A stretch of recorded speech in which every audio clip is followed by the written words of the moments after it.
Bonjour à tous et bienvenue dans ce nouvel épisode de Good Manufacturing Podcast, le podcast qui extrait les bonnes idées de l'industrie pharmaceutique.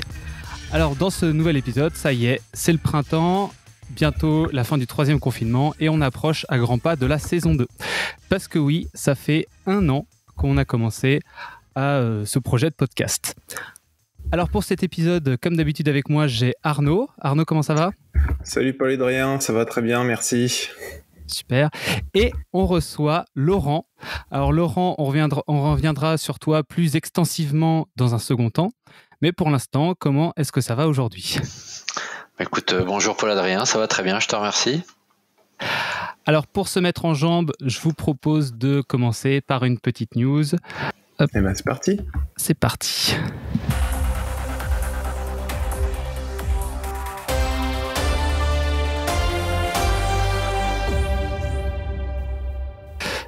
Alors, la news aujourd'hui, elle est partie d'un tweet du docteur Ayodae Alakingja, j'espère que je prononce son nom correctement, qui est l'ancienne coordinatrice en chef de l'humanitaire au Nigeria. Donc, ce tweet a été retweeté plus de 56 000 fois et liké 171 000 fois. Donc, c'est pas un petit tweet. Et donc, dans ce fameux tweet, elle se réjouit qu'un nouveau vaccin contre le VIH, donc le virus responsable du sida, a déclenché une réponse immunitaire de 97% dans un essai de clinique de phase 1. Et elle précise aussi que ce vaccin est basé sur la technologie du vaccin Covid de Moderna. Donc là, je me dis, chouette, enfin un truc positif qui sort de toute cette histoire de coronavirus. Mais en fait, en faisant un peu de recherche complémentaire, ce tweet mérite quelques explications. Donc déjà, ce tweet, il date du 4 avril. Donc, j'avais préparé la news il y a quelques semaines, mais bon. Et ça pointe vers un article de l'European Pharmaceutical Review qui est en date du 5 février. Donc, c'est pas une breaking news non plus. D'accord. Et donc, en lisant l'article, on y apprend des choses très intéressantes, notamment sur le mode d'action du vaccin, qui est un vaccin multi-étapes qui a pour but de déclencher la production de Broadly Neutralizing Antibodies, qui est considéré comme le Graal dans la vaccination contre le VIH depuis une dizaine d'années. Et donc, ces anticorps pourraient se fixer sur la protéine spike, donc c'est les protéines qui sont autour du virus, qui permet au virus de rentrer dans la cellule et qui ne varie pas trop d'une souche à l'autre. Donc, c'est un essai de phase 1 qui a été mené sur 48 personnes. Et celui-ci donc a été mené par l'International AIDS Vaccine Initiative et l'Institut de recherche Scripps.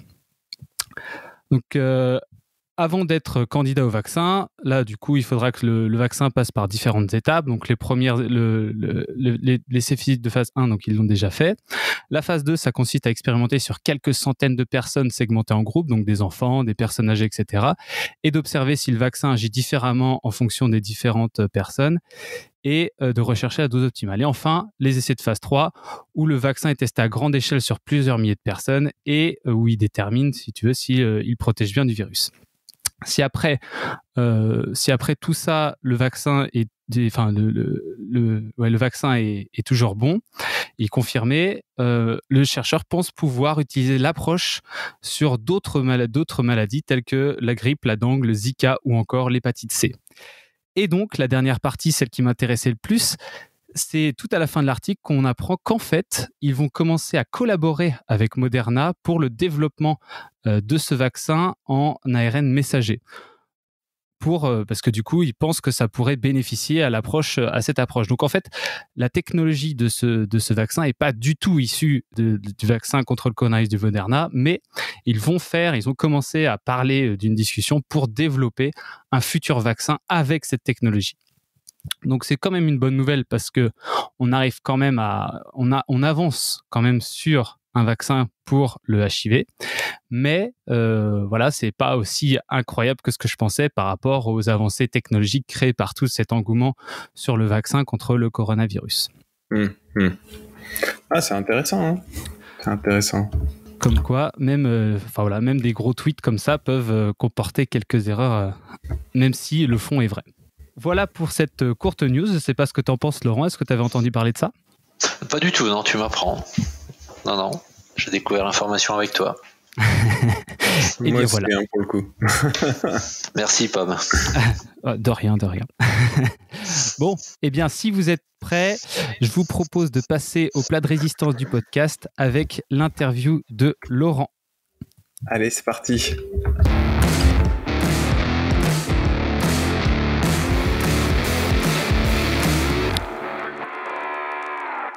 Alors aujourd'hui, on reçoit Laurent. Donc avec Laurent, on a travaillé plusieurs années dans le même bureau. Et c'est lui qui m'a apporté beaucoup de convictions que j'ai aujourd'hui sur la qualité. Même si Laurent n'est pas du tout issu de la qualité, il est issu de l'hygiène, sécurité, environnement, la HSE.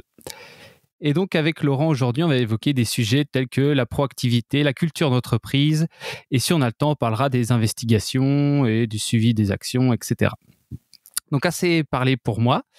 Je vais laisser parler Laurent. Donc Laurent, si tu peux te présenter, voilà, tu dis ce que tu veux sur toi et puis après on va commencer, quoi.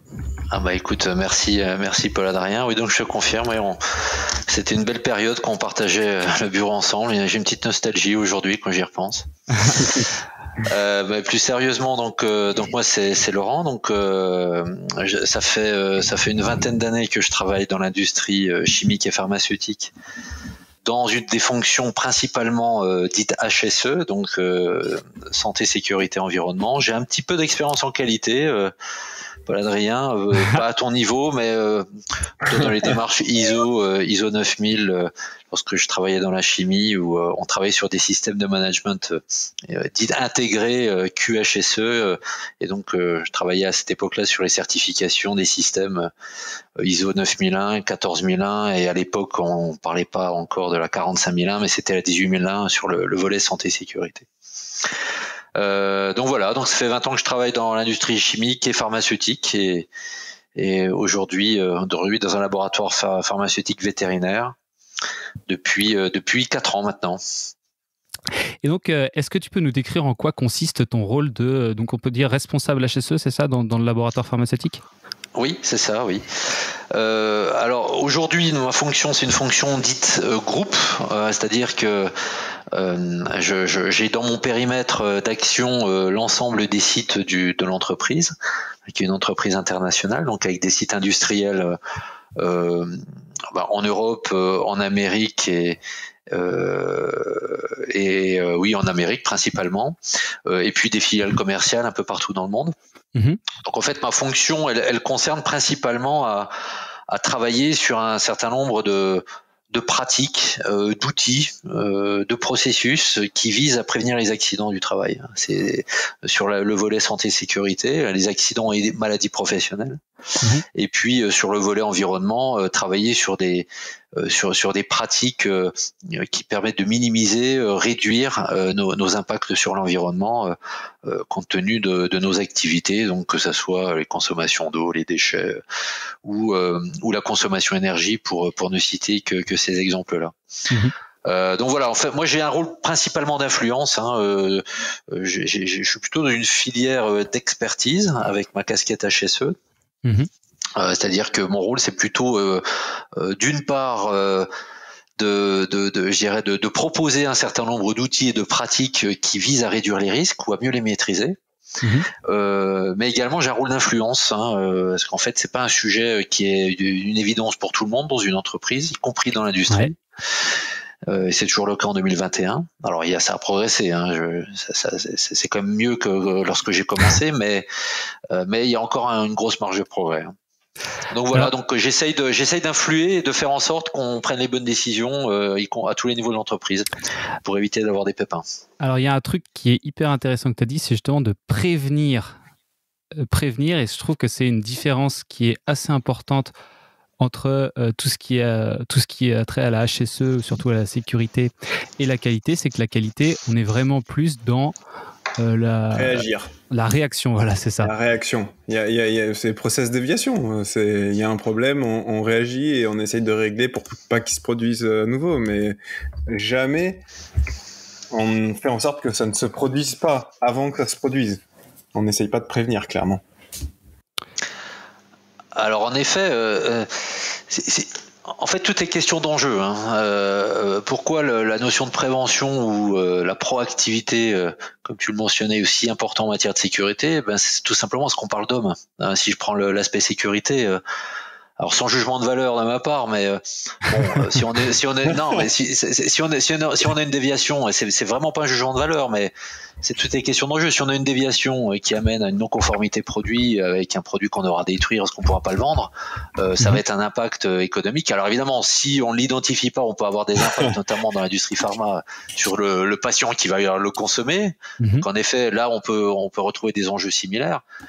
Mais en tout cas, en matière de sécurité, il n'y a pas cette nuance-là. C'est-à-dire, c'est soit on a un pépin, soit on a un accident, soit on n'en a pas. Et l'accident, il peut être plus ou moins grave, il peut générer des conséquences, avoir des conséquences dramatiques, irréversibles sur la vie d'un homme ou d'une femme. Donc, quand on a un accident, c'est déjà un constat d'échec. Donc, tout l'enjeu de la sécurité, c'est d'éviter que ça arrive. Et de pas attendre justement d'avoir le pépin pour se rendre compte tiens, on aurait dû faire ci, donc on va le faire, mais c'est trop tard. Donc moi j'ai toujours considéré un accident comme déjà un constat d'échec, en tout cas à l'échelle de l'entreprise, c'est une certitude, parce qu'en fait on n'a pas été en mesure de prévenir ce qu'on veut absolument éviter. Donc c'est vrai que la notion de prévention est absolument fondamentale dans mon métier. Ouais. Et ce qui est fou, c'est que ce concept-là, on pourrait très facilement l'appliquer à notre domaine. Enfin, nous, on travaille surtout dans la qualité. Mais du coup, cette mentalité-là, elle est complètement absente, comme Arnaud le disait, de notre métier, alors qu'au final, c'est exactement ça qu'il faudrait faire, quoi. Comme tu dis... Ouais, non, mais c'est ça. En fait, quelque part, avoir une déviation, c'est aussi un constat d'échec. Alors, je dis pas, il y aura la différence, peut-être, c'est qu'effectivement, entre tendre vers zéro accident, c'est beaucoup plus, entre guillemets, enfin oui, c'est beaucoup plus réaliste que de tendre vers zéro déviation. Mais on n'est jamais dans cette démarche et cette volonté de tendre vers zéro déviation, en fait, de faire en sorte que ça ne se produise pas, ce genre d'écart, quoi. C'est même pas, j'ai l'impression que c'est même pas imaginable ou envisageable, en fait. En fait, tout est question de curseur, parce qu'en fait, le tendre, tu parles de tendre vers le zéro accident. Oui, toutes les entreprises qui se veulent, je dirais, ambitieuses en matière de sécurité, mettent ça dans leur politique, sans forcément savoir ce qui ça implique derrière. Ça, j'en parle en connaissance de cause. Parce que il y a une notion de moyens, je dirais d'arbitrage au quotidien, d'impact financier, ce qu'il faut appeler un chat un chat. La sécurité n'a pas de prix, mais elle a un coût. Et donc évidemment, il faut s'adapter aux moyens de l'entreprise, à ce qu'on est capable de faire. Donc en fait, le curseur, c'est l'acceptabilité des risques. Donc la prévention, c'est une gestion de risque, ni plus ni moins. Et donc c'est à nous de définir ce qui est un risque acceptable d'un risque qui ne l'est pas. Mais évidemment, avec en filigrane, l'objectif, c'est de tendre vers le zéro accident, comme tu le mentionnes. Ça, c'est évident. Sur le zéro déviation, en effet. Il y a beaucoup d'entreprises qui se disent on veut pas aller là-dedans parce que ça voudrait dire qu'on ferait de la surqualité et que l'entreprise mettrait trop de moyens par rapport à ce que ça apporterait. Donc cet argument-là, on l'entend moins, en tout cas pas de manière aussi explicite en matière de sécurité. Mais je peux vous dire qu'il y a beaucoup de dirigeants qui le pensent quand même.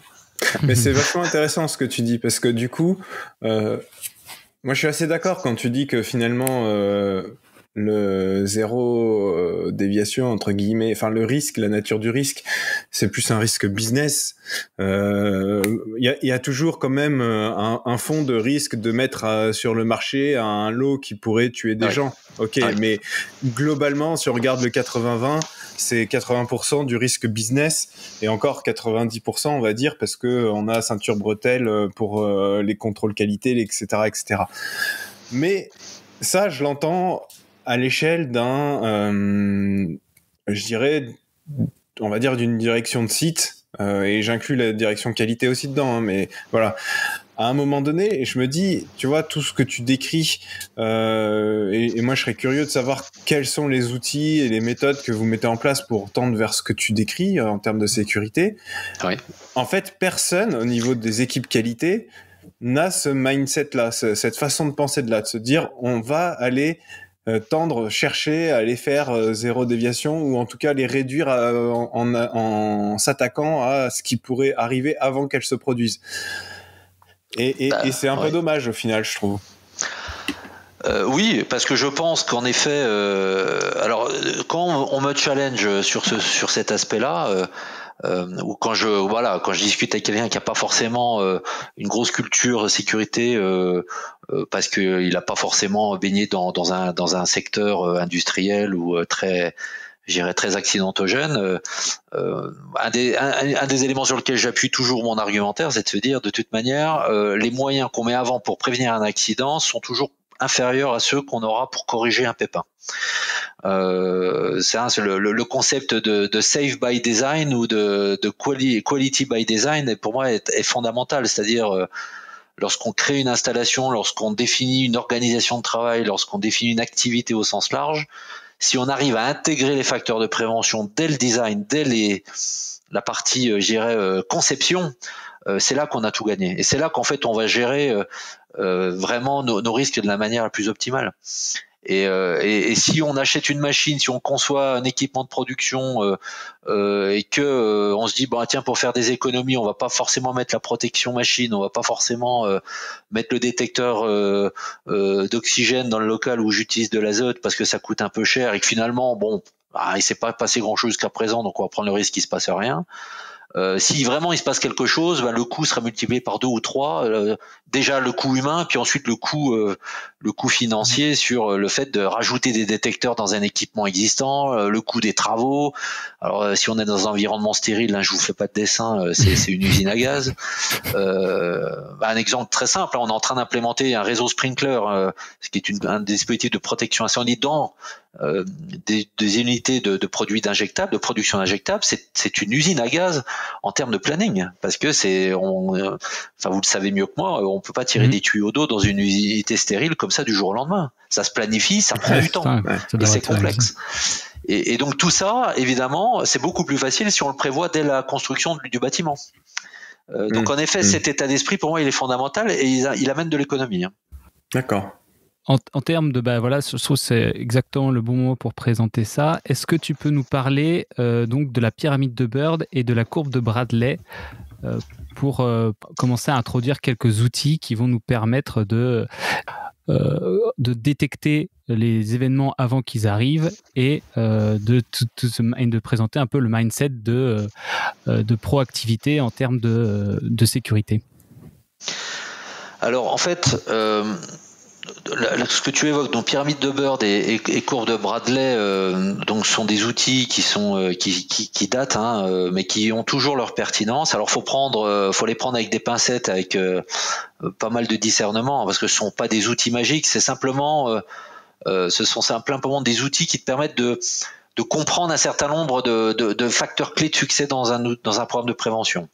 Si je prends la pyramide de Bird par exemple, donc c'est une pyramide qui est basée sur une approche statistique qui a été faite dans les années 70 par un ingénieur sécurité aux États-Unis, qui partait du principe sur une analyse statistique que il y avait une espèce de coefficient de proportionnalité entre des événements peu graves ou sans gravité, sans conséquence, ce qu'on appelle des premiers soins ou des presque accidents, ce qui est même avant le premier soin. Et donc ça, c'est plutôt la base de la pyramide. Et donc plus on a ce genre d'événement, plus on a de chances de générer des accidents plus graves, donc des accidents qui vont générer des arrêts de travail plus ou moins longs, jusqu'à potentiellement avoir un accident mortel. Ce qui est logique quand on y pense. Ce qui est logique. Alors c'est pas des maths. Il y a beaucoup d'entreprises qui utilisent ça comme argent comptant en disant voilà, tiens, dès que si vous allez sur le web, vous regardez, alors il y a une variante qu'on appelle la pyramide d'Heinrich, mais bon, grosso modo, c'est la même chose. Vous allez avoir, 10 000 premiers soins, 100 accidents avec arrêt, 10 accidents avec arrêt et un accident mortel. Donc, ce sont pas des maths, on parle pas d'équations, parce que souvent les événements ont aucun rapport les uns avec les autres.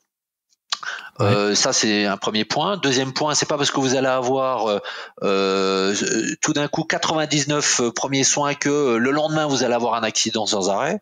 C'est pas si évident que ça. Par contre, ce concept, il a un énorme avantage. Déjà, il est très visuel et il permet de démontrer que plus on agit sur ce qu'on appelle les signaux faibles, c'est-à-dire la base de la pyramide où si je fais une analogie avec un film connu, la face immergée de l'iceberg, plus on a de chances d'éviter ce qui est au-dessus. Et ça permet également d'identifier et d'agir sur des événements où il y a beaucoup de gravité et qui permettent d'être de mobiliser des moyens de manière très proactive, et donc éventuellement de corriger une déviation de manière très anticipée, et d'éviter ensuite que ça prenne des proportions beaucoup plus graves. Si je prends l'analogie avec un incendie, la première seconde pour éteindre un incendie, ou les 5 premières secondes, c'est un verre d'eau. Au bout d'une minute, c'est 1 mètre cube, et puis au bout de 3 minutes, c'est un camion de pompiers. Donc la pyramide de Bird, elle dit identifiez déjà les petits départs de feu et utilisez les verres d'eau un peu à droite à gauche et vous éviterez l'incendie. Donc c'est un peu cette analogie là qu'on utilise. C'est tous les gars qui se regardent et qui se disent on a eu de la chance ce coup-là. Et au lieu de se dire on a eu de la chance ce coup-là, on va changer le truc qui a fait on va mettre le coup de chance en dur, comme ça du coup la prochaine fois c'est sûr on n'aura pas quoi. Exactement. Et donc nous on s'appuie sur ce concept-là pour 2 choses. Ça permet de sensibiliser quand même le personnel sur le fait que c'est pas parce qu'un événement est peu grave qu'on doit s'y habituer. C'est-à-dire on essaye de sortir de la banalisation et de la routine. Et ça c'est redoutable en matière de sécurité. C'est-à-dire s'habituer à la marche dégradée, s'habituer à ce que je vais manipuler une machine alors que je sais que l'arrêt d'urgence il marche pas. S'habituer à avoir des petites coupures au doigt parce que j'ai pas forcément le bon EPI, etc. Des choses qui te disent que beaucoup pensent, non, ça fait partie de la vie, etc., etc. Non, il faut sortir de cet état d'esprit-là. C'est-à-dire ne pas accepter la marge dégradée et agir sur des choses qui peuvent être perçues comme anodines. Ça, c'est le premier point. Et le deuxième point sur lequel on agit fortement, c'est on essaie de mobiliser tout le monde en tant qu'acteur. C'est-à-dire, on est tous acteurs sécurité dans une entreprise. Et on a tous notre capacité à reconnaître et identifier des situations à risque et à les traiter et à les remonter où à les traiter moi en direct.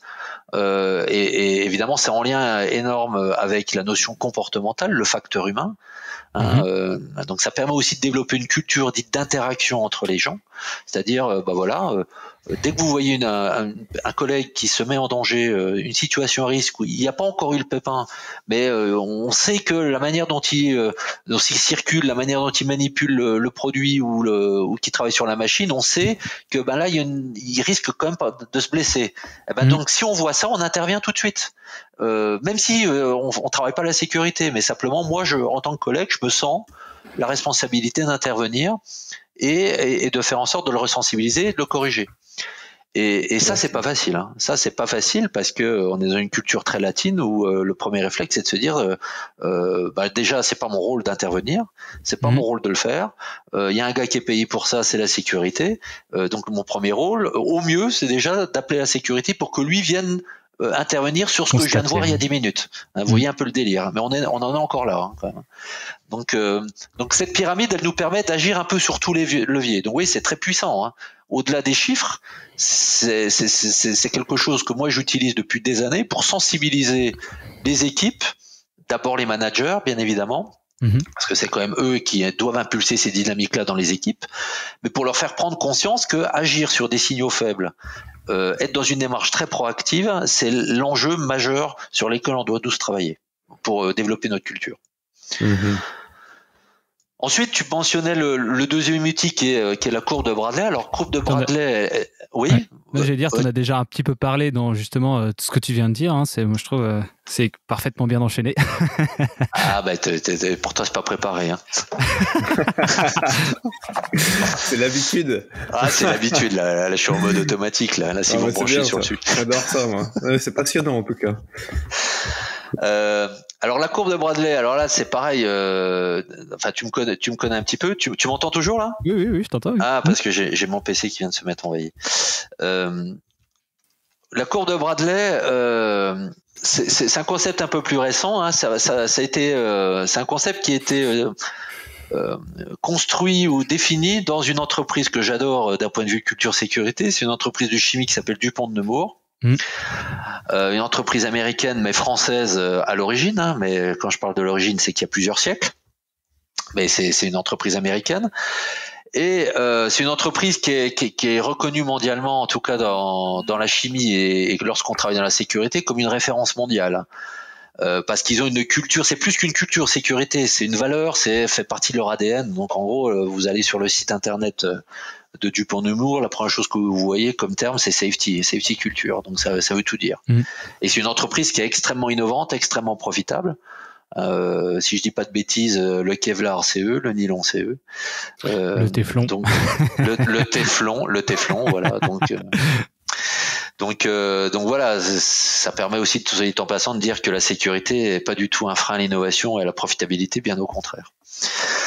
Mais en tout cas, cette entreprise, il y a un ingénieur sécurité qui travaille dans les années 90 chez Dupont et qui a développé ce qu'on appelle la courbe de Bradley, qui définit en fait les 4 stades d'une culture sécurité. Donc j'aime beaucoup cette courbe-là. Donc le concept, vous pouvez le trouver partout sur Internet. Je mettrai une image, je pense, dans la description. Ouais. Tu tapes courbe de Bradley sur Google et donc t'en as 15, même plus d'images avec des variantes. Mais cette courbe-là, elle dit quoi ? Alors moi, j'utilise souvent une version un peu plus simplifiée de la courbe de Bradley, qui est quand même pas très compliquée, mais quand même, je vais encore un peu plus vers la vulgarisation.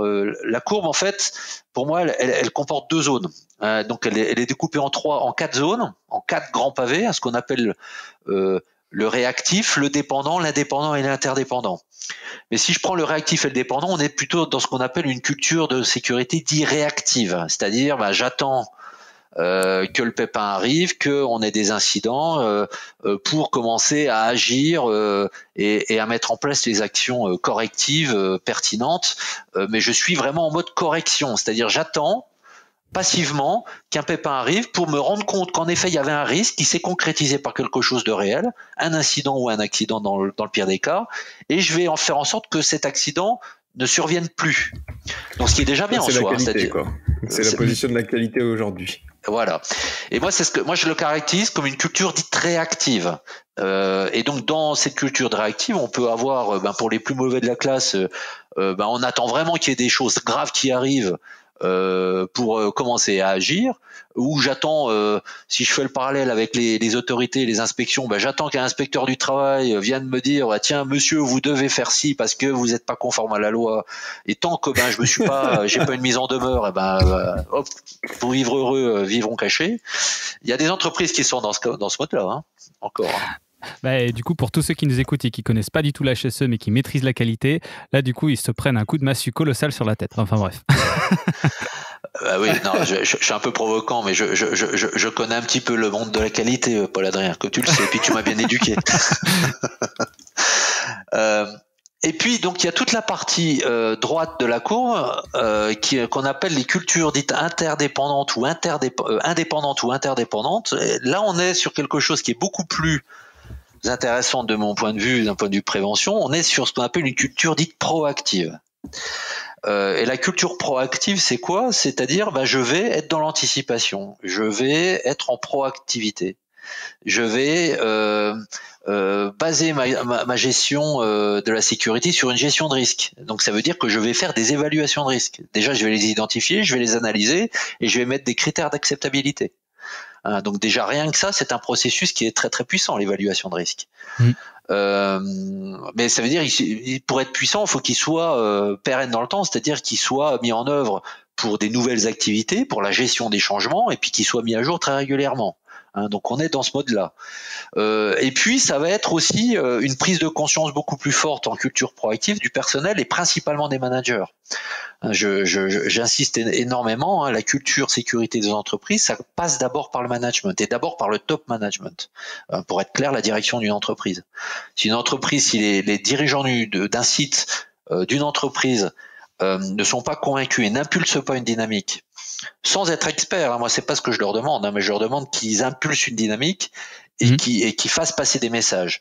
S'il n'y a pas cet élément fondamental en place, c'est très très difficile de développer une culture sécurité, digne de ce nom et surtout pérenne dans une entreprise.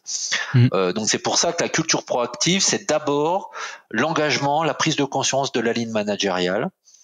Et ensuite, ça va percoler, ça va diffuser au sein des équipes naturellement, jusqu'à atteindre ce qu'on appelle l'interdépendance, c'est-à-dire, moi, n'importe qui dans l'entreprise, moi en tant qu'employé, en tant que salarié de l'entreprise, je vais prendre à la fois soin de ma propre sécurité, mais également celle de mon collègue. Et je vais oser intervenir si jamais je vois quelqu'un qui se met en danger.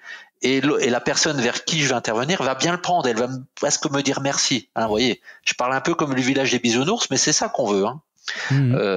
Donc il faut rêver un petit peu. Et il y a des entreprises qui y arrivent. Le pire, c'est qu'il y a des entreprises qui arrivent. Donc là, je parle pas du tout d'utopie dans ce que je dis. Parce que moi, je l'ai déjà vu, ça.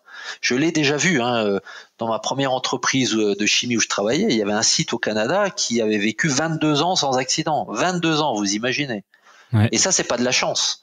C'est pas. Après 22 ans, c'est de la chance. Non, c'est du contrôle.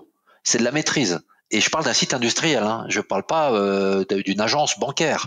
Je parle pas de gens qui sont dans des bureaux, et on peut avoir des accidents dans les bureaux, soit dit en passant. Mais je parle d'un site où il y avait des risques.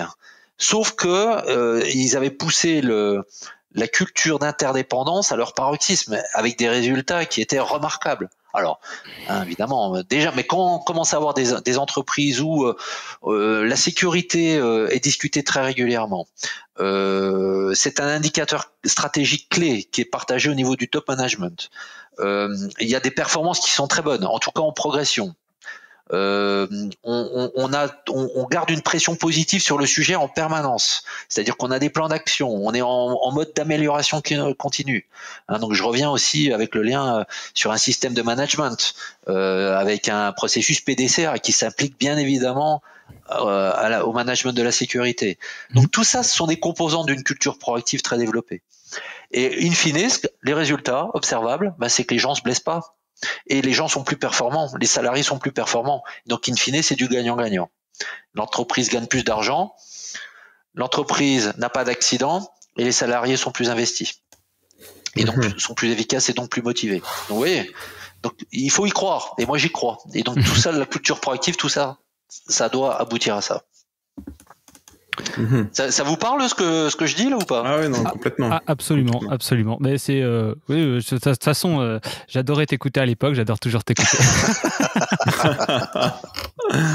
Donc voilà, mais si vous voulez, moi quand j'ai commencé ma carrière en matière de sécurité, je travaillais dans l'industrie chimique, et j'ai commencé c'était à l'époque de l'accident de Toulouse.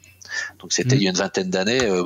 J'ai vraiment commencé, mais mon premier job c'était en 2001, et dans l'industrie chimique dans laquelle j'ai passé 14-15 ans. Et donc j'ai travaillé pendant ces années-là sur des 10 Céveso, seuil haut.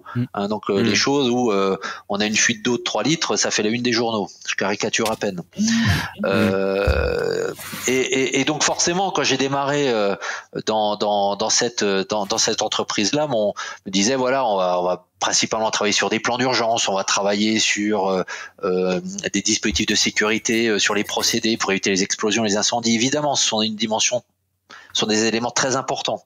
Mais j'ai énormément appris sur la notion culturelle, la dimension culturelle de la sécurité, et sur l'importance en fait d'avoir une ligne managériale très très engagée, et sur le fait en fait qu'il faut aborder les sujets, tous les sujets en matière de sécurité. Il n'y a pas de bons et de mauvais risques. Il n'y a pas des risques importants qui méritent de mettre des moyens importants, et des petits risques qu'on considère comme étant banals, et donc on va vivre avec. Non, c'est-à-dire si on veut vraiment avoir quelque chose de correct, il faut adresser les sujets, il faut adresser tous les sujets avec des moyens adaptés aux risques, évidemment. Je suis pas en train de dire qu'il faut mettre les mêmes moyens lorsqu'on va adresser les risques d'explosion ou des risques dits majeurs comparés à des risques je sais pas quoi, de fatigue oculaire sur travail sur écran.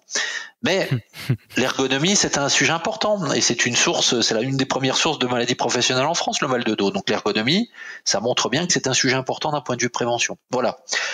Et donc la courbe de Bradley, moi j'ai appris ce concept-là quand j'étais dans l'industrie chimique, et depuis je suis devenu absolument un adepte inconditionnel de ce concept-là, parce que je pense qu'il apporte à la fois en matière de sécurité, mais il apporte en matière de performance managériale tout court. Les formations que moi j'anime en matière de culture sécurité au travers de notre programme culture sécurité sont des formations exclusivement de management. Les sujets techniques, je ne les aborde absolument pas. On a d'autres formations pour ça. Mais la dimension managériale, c'est-à-dire le leadership, l'engagement, faire en sorte de donner une vision, de partager une vision, d'être crédible, d'être présent sur le terrain, très très important ça. Très très important. Je suis en train d'anticiper sur ma question suivante. Mais là je peux partir en impro pendant 4 heures si tu veux pas. Mais non, mais tu le sais, on l'a déjà évoqué ensemble plusieurs fois. La clé c'est le terrain. La clé c'est le terrain. C'est le terrain et les processus et les systèmes de management. Pour moi c'est les deux aspects majeurs. C'est la clé pour la qualité aussi au final. Complètement. Complètement. L'écart entre le prescrit et le réel, comment on le voit? On le voit en observant les choses sur le terrain, en allant les mains dans le cambouis, en allant discuter avec les opérateurs, en observant et en comprenant leur réalité du quotidien aussi. Parce que j'ai connu et j'ai été dans cette position-là. Et je peux être encore dans cette position-là. Faut toujours se corriger. Être dans une position où, moi, je sais comment il faut faire. Donc, j'ai écrit une magnifique procédure qui est irréalisable sur le terrain. Et donc ça, pour éviter ça, comment on fait? C'est-à-dire, on implique ceux qui vont l'utiliser, ceux qui vont la mettre en œuvre. Et il y a encore trop d'entreprises, trop de secteurs où on considère qu'il y a les sachants et les exécutants. Voilà. Donc, faut sortir de ce paradigme-là. Et donc, au-delà au-delà de la ligne managériale, qu'est-ce qu'on peut faire pour mettre en place une culture sécurité et pour envoyer justement les gens sur le terrain? Qu'est-ce qu'on peut faire concrètement qu'est-ce que toi tu fais? En fait, j'essaye de faire tout ce que je viens de dire, mais c'est pas forcément évident. L'idée, en fait, il faut déjà donner une structure à un programme, c'est-à-dire en gros, il faut avoir une approche assez structurée et je dirais d'amélioration continue. Donc on y va step by step. Il faut pas se dire tiens je vais révolutionner les choses et c'est parce que moi j'arrive et que c'est mon métier que tout le monde va m'écouter. Non, ça serait beaucoup trop facile et malheureusement ça se passe pas comme ça. Donc en fait il faut y aller étape par étape lorsqu'on veut développer une culture sécurité pour atteindre cette fameuse culture de proactivité, culture d'interdépendance. Premier élément c'est convaincre la direction. Ça, c'est le premier élément fondamental, c'est-à-dire faire du travail de lobbying. Faut appeler un chat, les convaincre s'ils sont pas suffisamment convaincus, leur amener des arguments, parce que tout dirigeant normalement câblé entend des arguments qui sont bien structurés. Et il faut sortir en fait d'un concept de sécurité par obligation et aller vers plutôt une sécurité par conviction. C'est-à-dire pourquoi je le fais, qu'est-ce que j'en attends en termes de performance dans mon entreprise. C'est trop ça. Parce que forcément, si on aborde le sujet comme étant le bâton, la contrainte, la chose que je dois faire parce que ça fait partie de la loi, on va vite atteindre les limites en matière de culture. Par contre, si on arrive à aborder le sujet au niveau d'un dirigeant en disant voilà, ça va amener de la performance, ça fait partie d'une dimension forte d'un développement durable de l'entreprise, ça va amener de la pérennité à l'entreprise. Puis il faut vivre avec son temps. Une entreprise au XXIe siècle qui génère plein d'accidents, c'est pas une entreprise qui est attractive. C'est pas une entreprise qui est moderne. Donc il faut l'époque où les menuisiers se coupaient forcément un doigt au cours de leur exercice professionnel, c'est révolu. Ça n'existe plus. Il n'y a pas un jeune menuisier qui veut perdre un doigt. Parce que tout ça parce que les anciens disaient ça fait partie du métier, gamin. Non, ça n'existe plus tout ça. Donc déjà c'est la première étape, c'est aborder ce sujet-là. Et donc concrètement, qu'est-ce que j'avais fait? Moi je les avais formés. J'avais fait une journée de formation, sensibilisation, provocation sur de la direction, du comité de direction. Et ça avait permis déjà d'échanger, de faire prendre conscience à un minimum de concepts, et puis de se donner une feuille de route. Donc ça c'est l'étape clé, c'est l'étape clé fondamentale qu'il faut surtout pas louper. Et ensuite, faut continuer avec la ligne managériale. C'est-à-dire la ligne managériale, c'est-à-dire commencer à développer des modules de formation sur du leadership sécurité, sur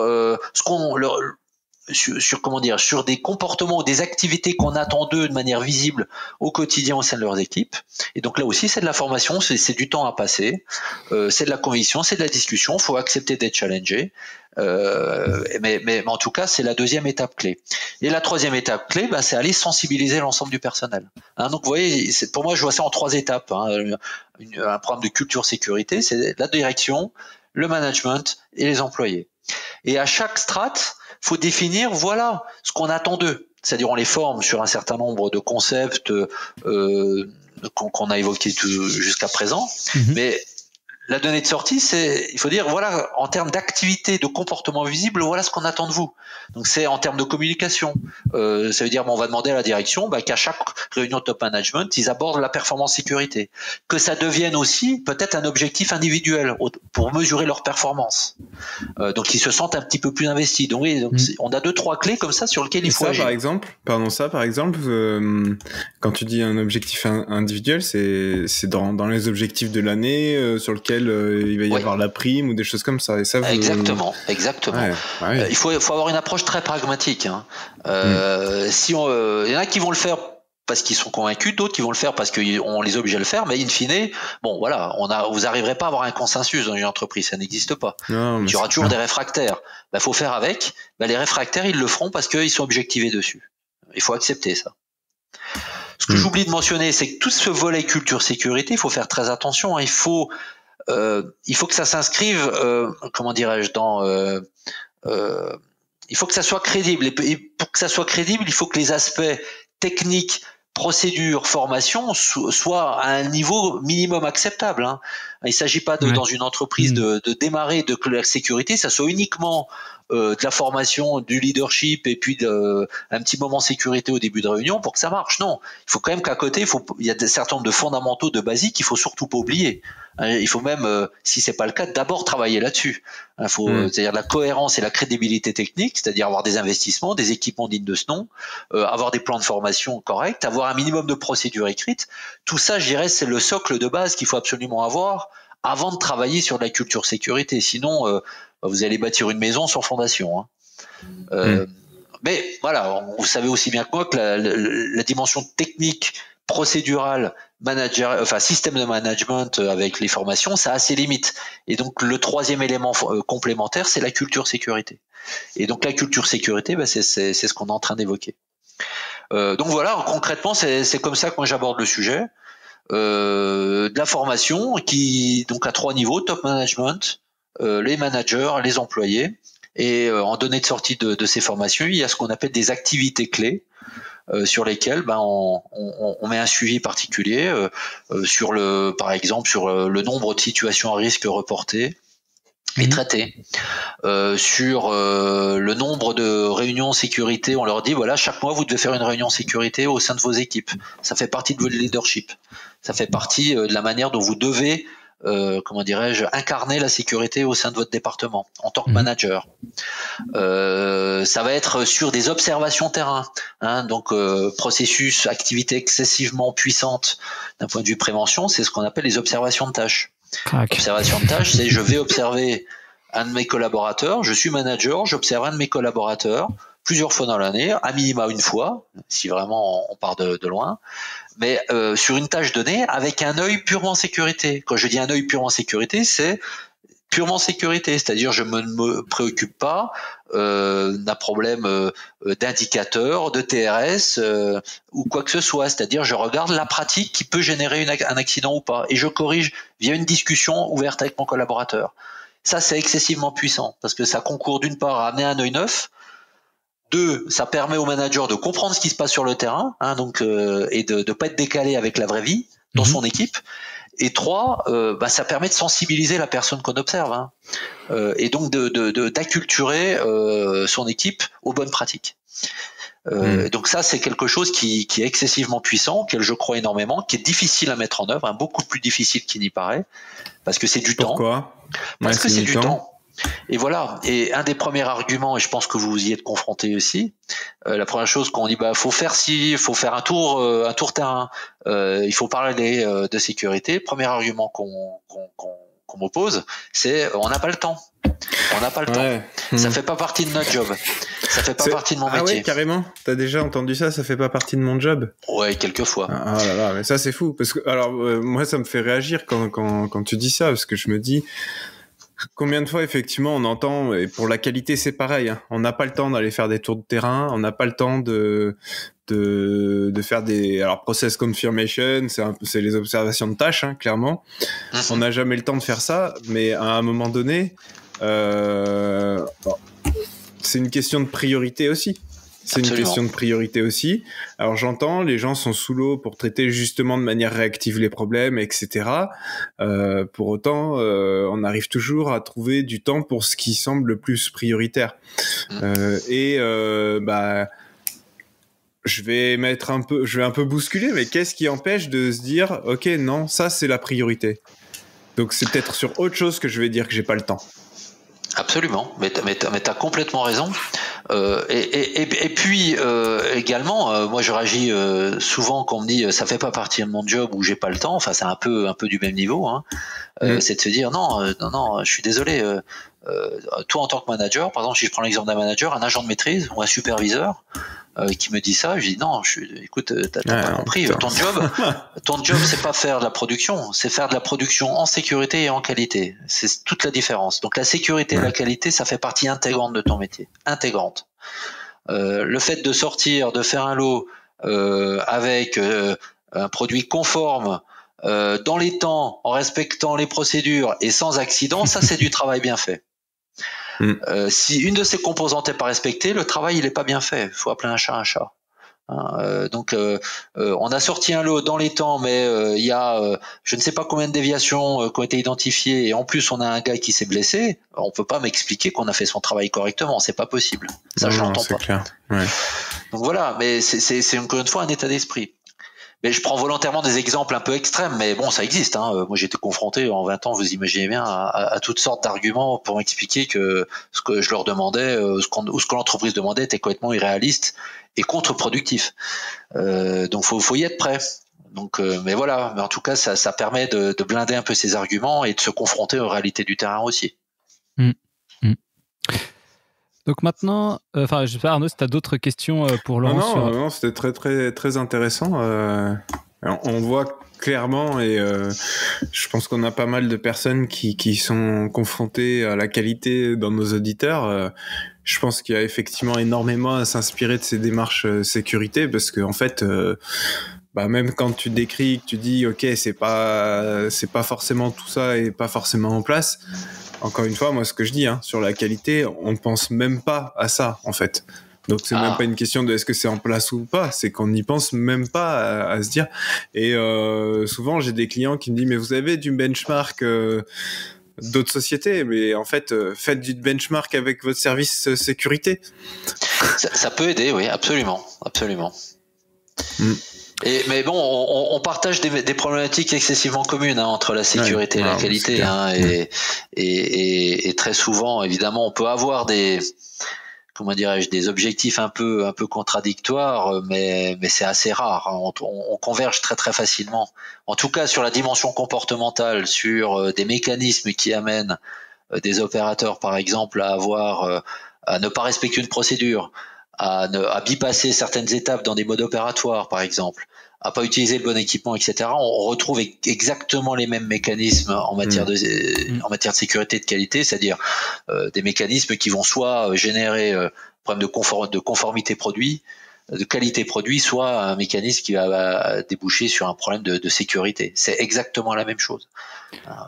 On se rend compte qu'en fait, les opérateurs, alors je stigmatise pas les opérateurs, mais si je prends cet exemple-là, il y a toujours on privilégie toujours un confort, un gain personnel, donc un gain de temps, un meilleur confort. Et donc en fait, c'est pas un problème de méconnaissance des risques, c'est très souvent intentionnel, très très souvent intentionnel. parce que c'est lié à une perception du risque et le faire en sorte de dire moi il peut jamais rien m'arriver, je bypasse, j'oublie une étape dans un bloc opératoire, je l'ai fait hier, ça s'est bien passé, donc pourquoi je recommencerai pas aujourd'hui, et donc forcément on rentre dans une routine, une négation de risque, etc., qui est redoutable et très difficile à corriger si ça s'inscrit dans la durée. Donc ça c'est très important en fait d'agir le plus tôt possible. Ça c'est vrai que c'était fou ça, ces discussions sur pourquoi les gens mettent pas leurs EPI. Où tu me disais que voilà, il a pas conscience que t'as pas conscience que tu peux te blesser. Donc voilà, donc première étape c'était de faire prendre conscience que voilà tout ce que tu risques en mettant pas ces EPI. Et puis en plus après c'était ils sont pas confortables. Du coup je les mets pas. Enfin peut-être t'avais tout un arbre de trucs pour dire voilà pourquoi les gens font pas les actions sécurité. Mais oui, mais ça reste somme toute assez basique quand même, nos comportements, ce qui gère nos comportements au quotidien dans une entreprise, mais y compris dans notre vie de tous les jours. En fait, c'est aussi par rapport aux EPI, c'est tu compares un confort immédiat avec un bénéfice qui est un risque évité qui peut-être ne se produira pas, ou s'il se produit, tu auras les conséquences dans tellement longtemps. Exactement. Que le cerveau humain peut pas le percevoir en fait. C'est tout à fait ça. Et ça, c'est ce que tu mentionnes est absolument vrai lorsqu'on parle de protection au risque chimique sur des agents chimiques ou des principes actifs. Qui forcément j'étais effaré quand j'ai rejoint l'industrie pharmaceutique, parce que là il y avait un vrai gap entre l'industrie chimique et l'industrie pharmaceutique, je peux en témoigner, sur la perception du risque chimique par rapport entre l'industrie pharma et l'industrie chimique. Où je me rappelle avoir vu être entré dans une salle de conditionnement, de séchage sur un produit poudre sans protection aucune. On me dit c'est juste de la metformine, c'est pas grave, ça traite le diabète. Et je disais mais attendez, ok, on n'est pas sur du chlore, on n'est pas sur un agent toxique extrêmement important, mais ça reste quand même un principe actif. Et donc dans le terme actif, ça veut dire quoi pour vous? C'est-à-dire c'est pas de l'eau que vous êtes en train de manipuler. Et donc cette perception en fait de se dire peut-être qu'on peut avoir des conséquences à moyen long terme parce qu'on va être exposé à un niveau de metformine, ou je prends la metformine, ça peut être autre chose. Si je prends des antibiotiques par exemple, en effet ce sont des arguments qui sont difficilement entendables parce qu'en effet c'est pas perceptible tout de suite. Donc faut agir sur d'autres leviers. Mais en effet, ce que tu dis, c'est important, très très important.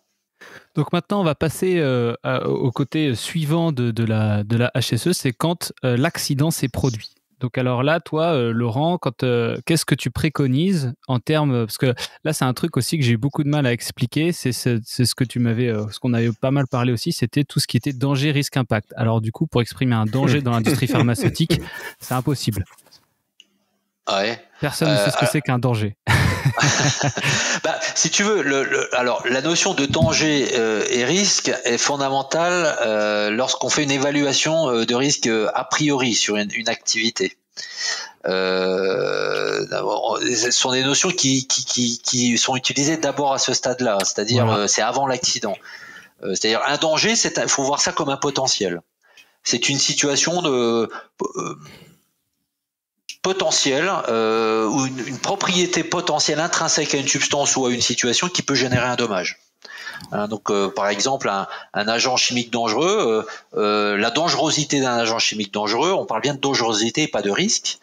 C'est ses propriétés toxicologiques, physico-chimiques, produits toxiques, irritants, nocifs par inhalation, etc., etc. Donc ça, c'est une notion de dangerosité. Donc on parle bien en termes de potentiel. Une armoire électrique avec des pièces nues sous tension avec du 380 derrière, c'est un danger. Donc c'est encore une fois un potentiel de dommage.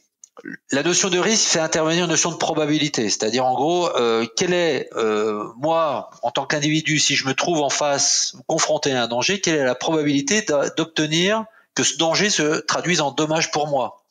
Et donc, ce risque-là, il y a une notion de probabilité qui va dépendre en fait des circonstances, des types de barrières, de mon niveau de formation. Donc, dans le fait que je risque peut-être de toucher la pièce nue sous tension dans l'armoire, parce que je suis pas suffisamment formé à ces risques-là, à ce danger-là, parce que l'armoire est mal signalée, parce que l'armoire elle est mal fermée, etc., etc. Mais le risque, on peut jouer dessus. Le danger, hormis supprimer l'armoire, ce qui est déjà en effet une action, mais très souvent le danger, on fait avec.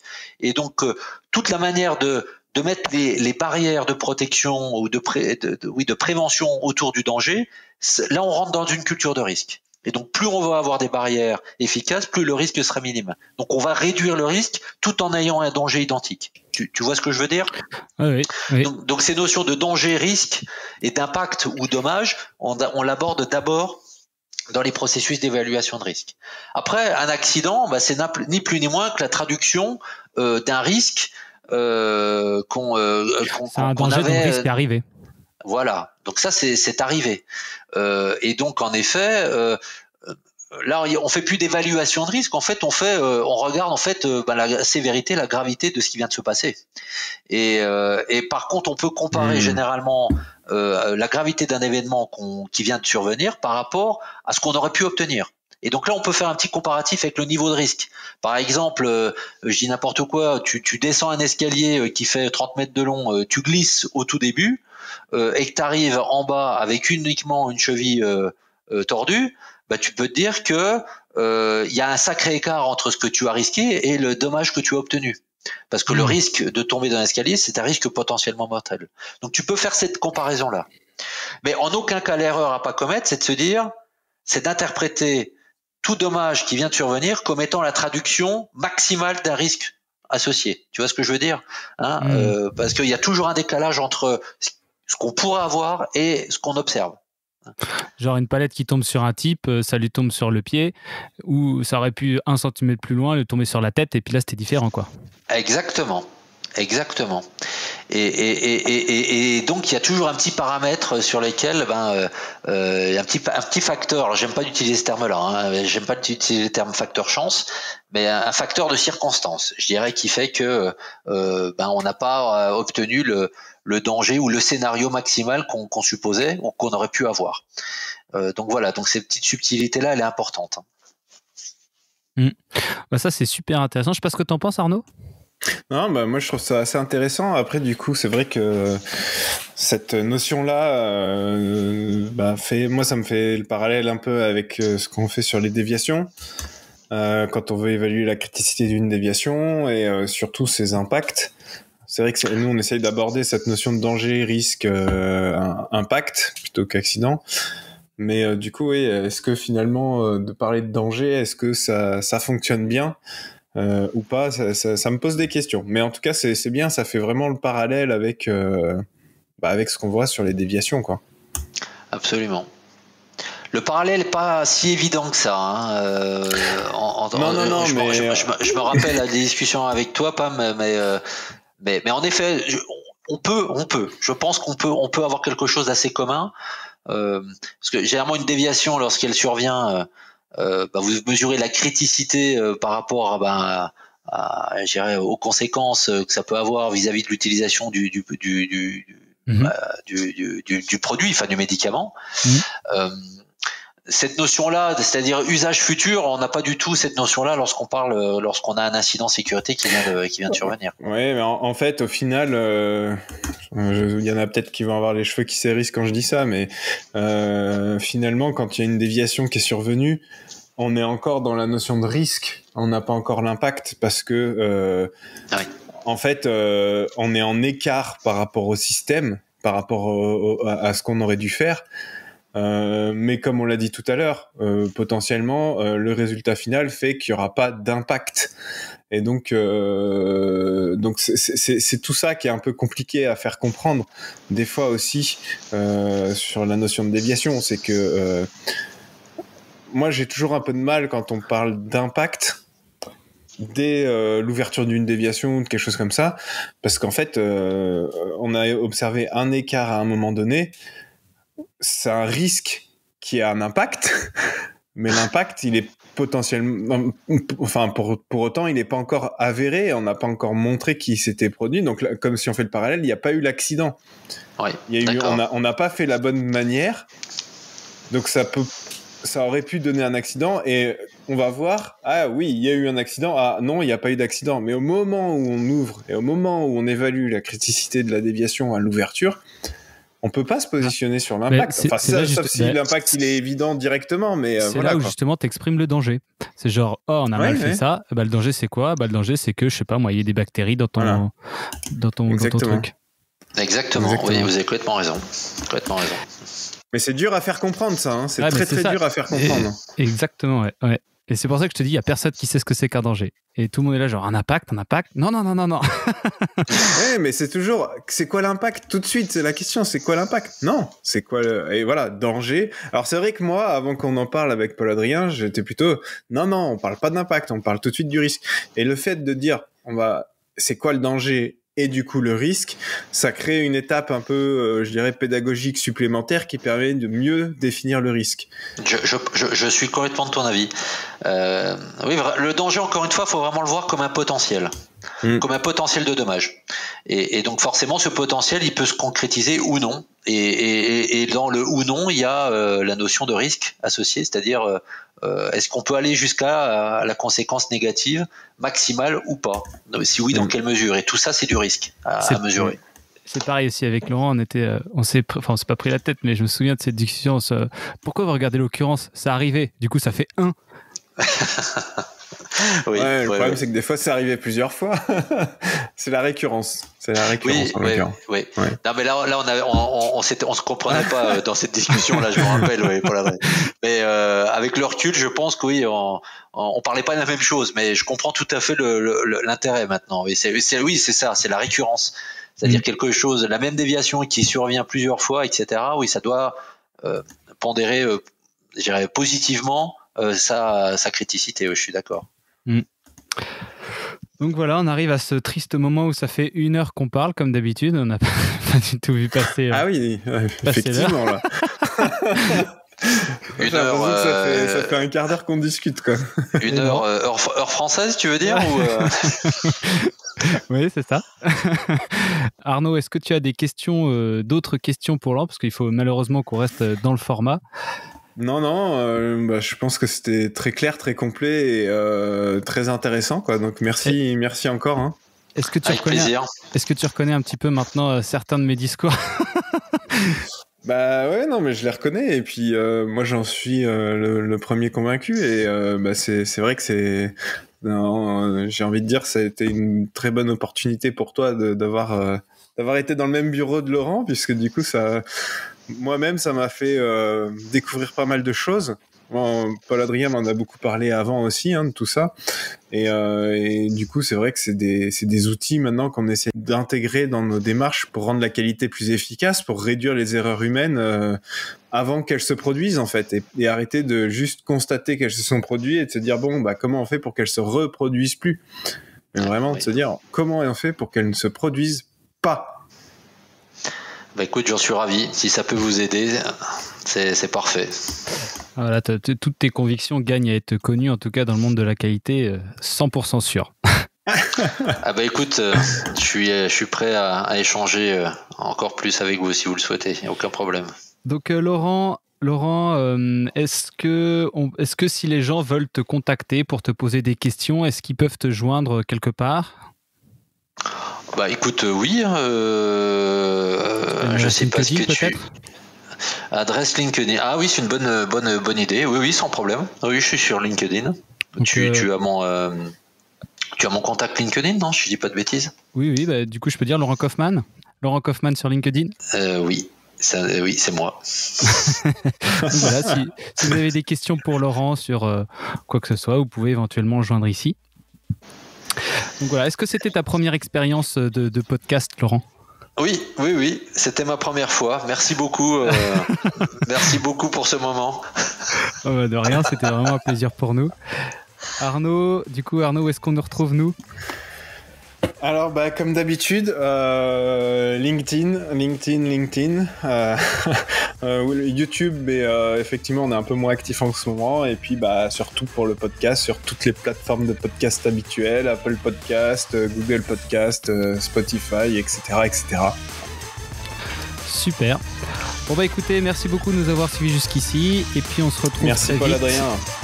Dans un nouveau numéro. Merci Laurent. Et puis, à bientôt tout le monde. À bientôt, ciao. Salut.